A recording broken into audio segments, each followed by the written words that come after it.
오늘 말씀은 마태복음 1장 1절에서 17절 말씀입니다.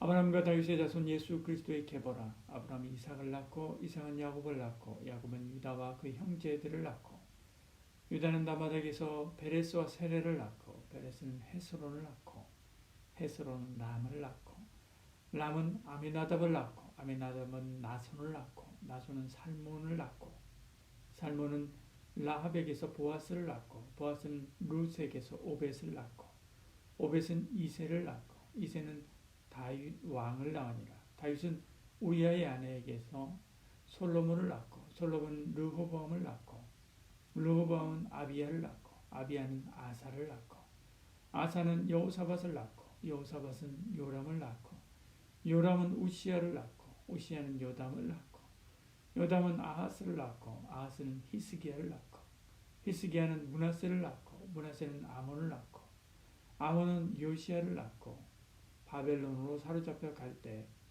요시야는 여구냐와 그의 형제들을 낳으니라.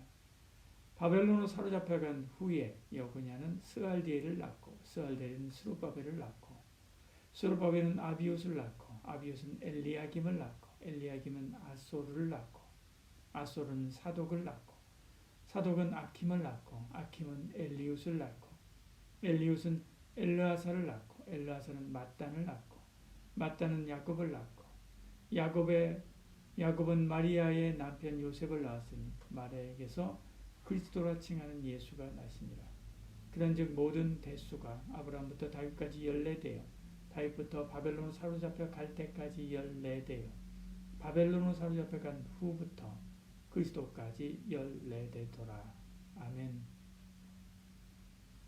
교사가 수업을 시작하며 이전 시간에 배운 것을 간략하게 정리하고 시작할 때가 있습니다. 성경의 족보는 이런 역할을 합니다.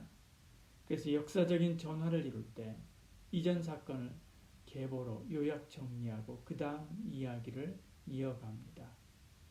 예를 들어서 창조 기사를 마치고 또 노아 홍수를 마치고 바벨론 포로를 마친 다음에 그 다음 이야기를 시작할 때 족보를 기록했습니다. 그러므로 구약에서 신약으로 넘어오면서 족보가 나타나는 것은 당연하다고 보아야죠. 신약 성경의 첫 구절은 구약 성경의 가장 중요한 인물 두 사람을 예수님과 연결시킵니다. 아브라함과 다윗의 자손 예수 그리스도의 계보라. 마태복음 1장 1절에 이렇게 말씀하죠. 이 성경은 예수님은 구약의 주요 인물 두 사람, 특히 하나님과 특별한 언약을 맺은 아브라함과 다윗의 계보를 잇는다라고 말씀합니다. 예수님은 갑자기 나타난 분이 아니고 아브라함에게 약속하신 언약, 다윗에게 하신 언약의 성취다라고 하는 말입니다. 그래서 마태는 의도적으로 족보를 14대씩 끊어서 주었습니다. 그런즉 모든 대수가 아브라함부터 다윗까지 14대요. 다윗부터 바벨론으로 사로잡혀 갈 때까지 14대요. 바벨론으로 사로잡혀 간 후부터 그리스도까지 14대더라 말씀하지요. 아브라함부터 다윗까지 14대는 이스라엘의 전성기를 말하고 다윗부터 바벨론으로 사로잡혀 간 요시야까지 14대는 패망기이고 바벨론으로 사로잡혀 간 후에 인물인 여고니아로부터 그리스도까지는 14대는 다시 회복되어서 예수 그리스도로 완성을 이룬다라고 하는 것을 말합니다.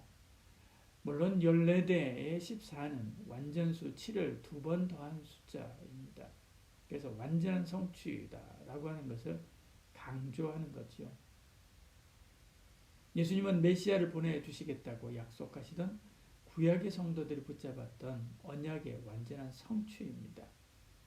그래서 그냥 예수라 하지 않고 예수 그리스도다라고 말씀하는 거죠. 이처럼 예수님 없는 아브라함, 예수님 없는 다윗의 인생이 무슨 의미가 있겠습니까? 예수님의 완성을 지음으로 예수님께서 그들과 한 약속을 하나님께서 그들과 한 약속으로 예수님을 보내주신 것처럼 예수님을 보내주심으로 아브라함이 아브라함 되고 다윗이 다윗 되는 것이지요. 우리도 그렇습니다. 예수를 만나기 전 구약의 BC 인생이 있지요. 그 모든 삶은 예수 그리스도를 만남으로 완성되어진 참 인생이 시작되는 것입니다. 한 종의 국화꽃을 피우기 위해 소쩍새가 울고 천둥이 먹구름 속에서 그렇게 울었다고 말하는 서정수 시인의 시처럼 나의 예수 그리스도를 만나는 AD의 인생을 위해서 BC의 인생이 있었던 것입니다. 그 예수님을 만났다면 이제 주로 말미암아 사는 믿음의 인생을 꼭 피워야만 합니다. 마태복음 1장과 누가복음 3장에 나오는 예수님의 족보는 약간 다릅니다. 마태의 계보는 아브라함에서 예수님까지 연대순으로 내려옵니다.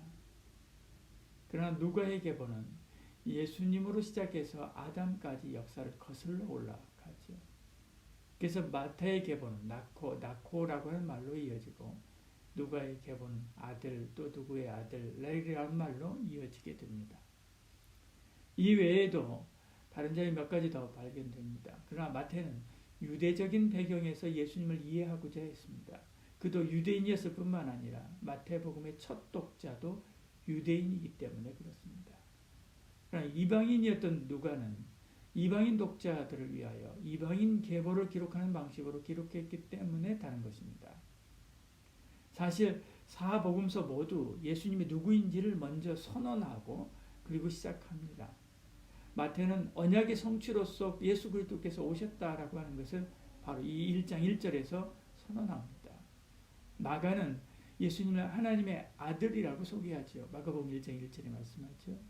요한은 온 세상을 창조하신 로고스의 하나님이다 라고 말합니다. 요한복음 1장 1절에서 3절입니다. 근데 누가는 온 세상의 구주임을 밝히는 것으로 누가복음을 시작합니다. 누가복음 1장에서 3장까지 그런 내용들이 있습니다. 그래서 천하의 호정령을 내리고 그리고 동방박사가 등장하고 하는 것입니다. 그리고 각 책은 예수님이 이러이러한 분이다 선언한 분이다 라고 하는 것을 주님의 행적과 교훈과 기적을 통해서 증명해 보이는 것입니다. 우리도 사도신경에서 고백하는 기본신앙은 같지만 각자 받은 은혜와 주신 사명에 따라 주님에 대한 신앙의 강조점이 약간 다를 수 있습니다. 나는 예수님을 어떤 분으로 고백합니까? 그 고백을 마태처럼 마가처럼 요한처럼 누가처럼 선포하시길 바랍니다. 나는 오늘 이 시대를 향하여 쓰신 그리스도의 편지임을 잊지 말고 가슴으로 삶으로 인격으로 향기로 어둡고 칙칙한 이 세상에 그리스도를 나타내는 복음서가 되어야만 합니다. 여기에는 빈부귀천 남녀노소가 따로 없습니다. 족보에 기록된 여인처럼 여인 내부 네 사람 있지 않습니까? 그들처럼 연약하고 부족하다 해도 분명한 자기 신앙 고백을 할 수 있어야만 합니다. 그래서 저와 여러분들에게 축복합니다. 기도하겠습니다. 사랑이 많으신 우리 하나님, 우리에게 은혜 베풀어 주시고 함께하사 예수 그리스도가 누구인가를 이 세상에 표현하고 나타내는 삶의 증거로서 나의 인생이 될 수 있도록 오늘 하루도 붙잡아 주시옵소서. 나를 통해서 하나님께서 이 세상에 보여주시고자 하는 복음, 그 복음의 한 퍼즐이 오늘 하루입니다.